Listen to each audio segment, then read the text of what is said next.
एक सफल dairy farmer का जो उद्देश्य होता है वो हमेशा ज़्यादा से ज़्यादा दूध का उत्पादन, और दूसरा होता है हेल्दी पशु, और तीसरा होता है सुचारू रूप से चल रहा प्रजनन तंत्र। इन तीनों में संतुलन बनाना ही एक्चुअली सफल डेयरी फार्मिंग कहलाता है, प्रॉफिटेबल डेयरी फार्मिंग कहलाता है। तो दोस्तों, लेकिन प्रॉब्लम ये होती है कि इन तीनों में जो संतुलन बनाना बहुत मुश्किल है, और 95% जो हमारे किसान भाई हैं वो कई बार कोशिश भी करते हैं, लेकिन अगर वो मिल्क प्रोडक्शन पे ज़्यादा फोकस करते हैं तो हेल्थ में मात खा जाते हैं। अगर हेल्थ पे फोकस करते हैं तो वो देखते हैं कि प्रजनन तंत्र में कहीं ना कहीं कुछ ना कुछ प्रॉब्लम या परेशानियां आ जाती हैं।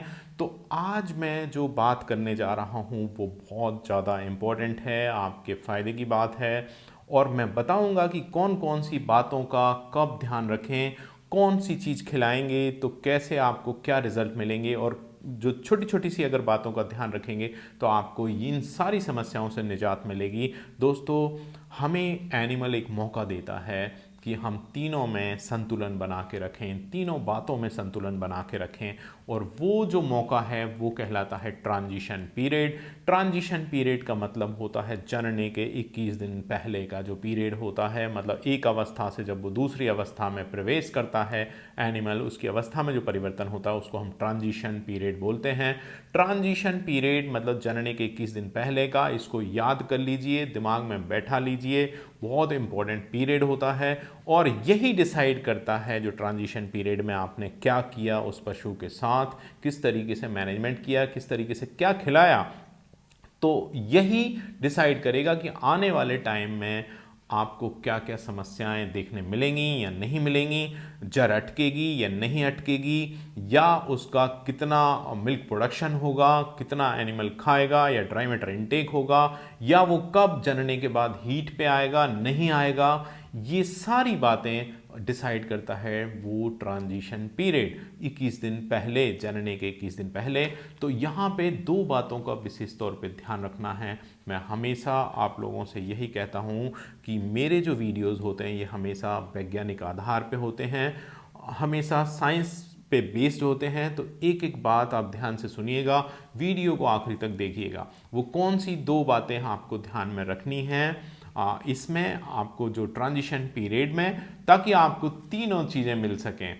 अब जो पहली बात है वो ध्यान में ये रखिएगा कि आपको हमेशा वो उस रूमन को पहले से तैयार करना, उसका जो रूमन है या जो उसके माइक्रोबियल पॉपुलेशन है, जो पाचन तंत्र है, उसको आपको पहले से तैयार करना है। तो इसके लिए करना क्या है कि जो लैक्टेटिंग डाइट है, जो जनने के बाद आप एकदम से चेंज करते हैं, उसको बहुत सारा पशु आहार, अनाज, खलियाँ एकदम से जब खिलाते हैं जनने के बाद, तो वहाँ पे प्रॉब्लम ये होती है कि उसका जो पाचन तंत्र तैयार नहीं था, वहाँ ढेर सारी समस्याएं आने लगती हैं, वो ऑफ फीड हो जाता है, मिल्क प्रोडक्शन एकदम से ड्रॉप हो जाता है, गिर जाता है। तो आपको वही डाइट जो लैक्टेटिंग डाइट है या जो आप जनने के बाद उसको खिलाने वाले थे, उस डाइट को ही आपको उपयोग करना है 21 दिन पहले से, और इसको धीरे धीरे से बढ़ाते जाना है, ग्रेजुअली आपको इंक्रीज करना है, एकदम से नहीं, धीरे धीरे ग्रेजुअली आपको इसको इंक्रीज करना है, ताकि उसका जो पाचन तंत्र है या जो रूमेन है वो पहले से तैयार हो जाए, उसके रूमेन पैपिला पहले से साइज में बढ़ जाएं,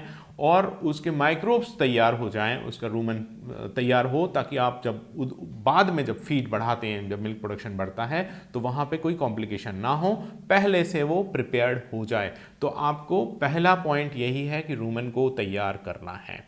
ठीक है, वो किस तरीके से करना है ये मैंने बता दिया। और दूसरा जो आपको काम करना है वो है कैल्शियम की कमी नहीं होने देनी है। हाइपोकैल्सीमिया या सब क्लिनिकल हाइपोकैल्सीमिया डेवलप नहीं होने देना है, क्योंकि कैल्शियम का बहुत बड़ा रोल है।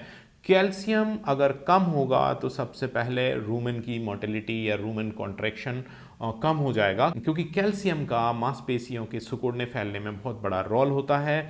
और अगर कैल्शियम की कमी होगी तो रूमेन कॉन्ट्रैक्शंस कम होंगे, रूमेन की मोटिलिटी कम होगी, और उसकी एपेटाइट या भूख लगना कम होगी, जिसके कारण मिल्क प्रोडक्शन कम मिलेगा। दूसरा, अगर कैल्शियम कम है तो जो दूसरी समस्या आती है वो है यूट्राइन कॉन्ट्रैक्शन, बच्चेदानी की फैलने सिकुड़ने की क्षमता खत्म हो जाएगी या कम हो जाएगी। तो आप देखेंगे जनने के बाद तुरंत सबसे बड़ी प्रॉब्लम जो आती है वो है आरओपी या रिटेंशन ऑफ प्लेसेंटा या जर अटकना।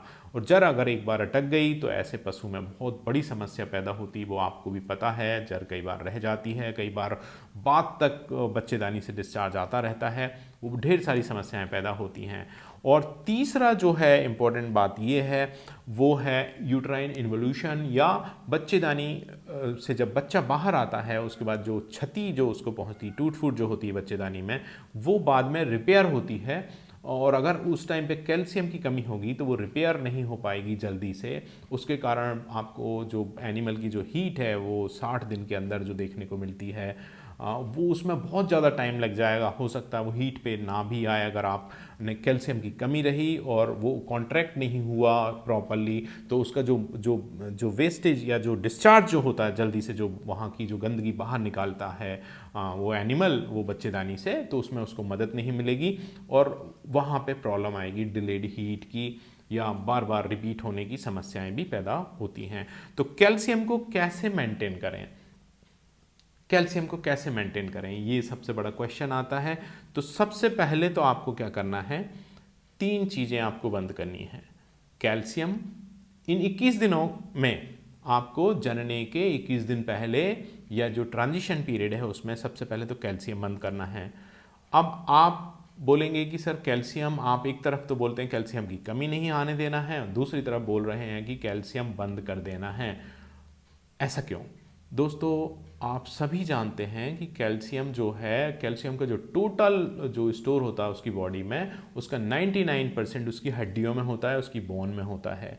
और जब इमरजेंसी होती है तो वो हड्डियों से सारा का सारा जो कैल्शियम है उसमें से कुछ पोर्शन वहाँ से मोबिलाइज होता है और इमरजेंसी में उस कैल्शियम की भरपाई करता है। लेकिन उसके लिए एनिमल को तैयार करना पड़ता है। अगर आप ओरल कैल्शियम देते रहेंगे इस टाइम पे, उसको अलग से सप्लीमेंट करते रहेंगे, तो उस टाइम उसका जो सिस्टम है, जो बोन्स का जहाँ से कैल्शियम मोबिलाइज होगा, वो सिस्टम तैयार नहीं होगा और जनने के समय जब एकदम से जब ज़रूरत पड़ेगी तो वो कैल्शियम वहाँ से नहीं मिलेगा और कैल्शियम की कमी हो जाएगी, जिसके कारण मिल्क फीवर और जो मैंने जो पहले भी आपको बताया है वो सारे सिम्टम्स उसमें देखने को मिलेंगे। तो आप 21 दिन पहले से बंद करते हैं और वो उन बोन्स को तैयार करते हैं कि आप तैयार रहिए, यहाँ पे ज़रूरत पड़ सकती है। आप एक जानबूझकर थोड़ी सी कमी क्रिएट करते हैं कैल्शियम की, ताकि बोन्स में से कैल्शियम आना स्टार्ट हो जाए। तो कैल्शियम बंद करना है। और दूसरा जो है, जो एक डीकैड होता है, डाइटरी कैटायन एनायन जो डिफरेंस होता है, उसको मेंटेन करने के लिए आपको मीठा सोडा या सोडियम बाइकार्बोनेट बिल्कुल बंद कर देना है। इस टाइम पे मीठा सोडा या सोडियम बाइकार्बोनेट बंद करना है, नमक बिल्कुल बंद करना है और मिनरल मिक्सचर को आधा करना है। अब ये जो होते हैं ना, जो नमक है या मीठा सोडा है, ये एक्चुअली कैल्शियम मेटाबॉलिज्म में थोड़ा सा डिस्टर्बेंस पैदा करता है, इसलिए आपको यहाँ पे इसको बंद कर देना है। 21 दिन पहले से इनको बंद करना है। तो 3 चीज़ें आपको बंद करनी है, कैल्शियम, बफर या मीठा सोडा, और तीसरा सॉल्ट, और मिनरल मिक्सचर को आपको हाफ कर देना है। उसके बाद जो दूसरी चीज़ आ जाती है वो ये है कि आपको देना क्या है। अब कैल्शियम के लिए जब जनने के पास वो पहुंचता जा रहा है तो आपको कैल्शियम की जो मेटाबॉलिज्म है उसको फैसिलिटेट करना, उसको मदद करना है, तो आपको एनायनिक सॉल्ट्स यूज़ करने पड़ेंगे। कई लोग नौसादर जिसको बोलते हैं, नौसादर यूज़ करते हैं, जिसमें अमोनियम क्लोराइड और मैग्नीशियम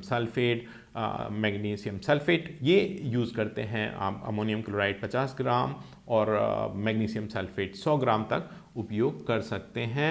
इन 21 दिनों में उस एनिमल को लगातार आप दे सकते हैं, ताकि वो एनिमल उसमें कैल्शियम की जो मेटाबॉलिज्म है उसको सपोर्ट मिले। और या फिर मार्केट में एक प्रोडक्ट आता है जिसको बोलते हैं हाइपोरिड, ये भी एनायनिक सप्लीमेंट है और यहाँ पे ये भी मदद करता है कैल्शियम मेटाबॉलिज्म में। अगर आप हाइपोरिड भी देते हैं, ये 180 ग्राम का पाउच आता है, इसको आप जनने के या काविंग के 7 दिन पहले से स्टार्ट करते हैं। 7 दिन पहले से स्टार्ट करते हैं, उस 180 ग्राम के पाउच को आपको 90 ग्राम सुबह 90 ग्राम शाम को 7 दिन पहले से देना है, 7 दिन तक।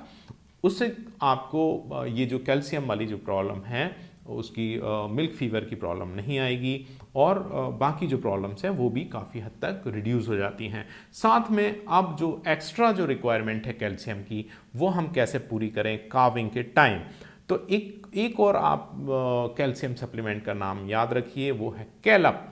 कैलअप जेल आता है, कैल्शियम जेल आता है, ये 300 ग्राम का ट्यूब एक आता है।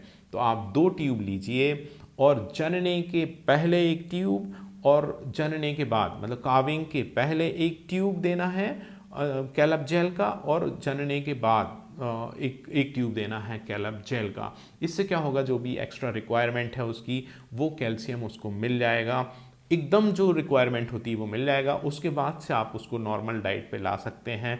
कैल्शियम जो आप सप्लीमेंट कर सकते हैं, जो भी आप कैल्शियम देना चाहते हैं वो दे सकते हैं, फिर कोई प्रॉब्लम नहीं है। ये टाइम बहुत इंपॉर्टेंट है और अगर आपने इस टाइम को संभाल लिया 21 दिन पहले का, यही एक्चुअली पूरा डिसाइड करेगा। दोस्तों आने वाले वीडियोस में मैं बताऊंगा कि ट्रांजिशन डाइट क्या होती है और जो अर्ली लैक्टेशन में डाइट आपको क्या देना है, जनने के डे 1 से आपको किस तरीके से उसकी डाइट बढ़ानी है ताकि वो एनिमल नेगेटिव एनर्जी बैलेंस में ना जाए, किस तरीके से उस डाइट में क्या क्या होना चाहिए, उसका फार्मूलेशन क्या होना चाहिए, वो मैं डिस्कस करूँगा आने वाले वीडियोज़ में। मेरी एक ही रिक्वेस्ट है कि इस वीडियो को आप ज़्यादा से ज़्यादा फार्मर्स तक शेयर करें, इस चैनल को सब्सक्राइब जरूर कर लें, क्योंकि मैं हमेशा लेकर आता हूँ सही, सटीक और साइंटिफिक इन्फॉर्मेशन आपके काम की। जय हिंद दोस्तों।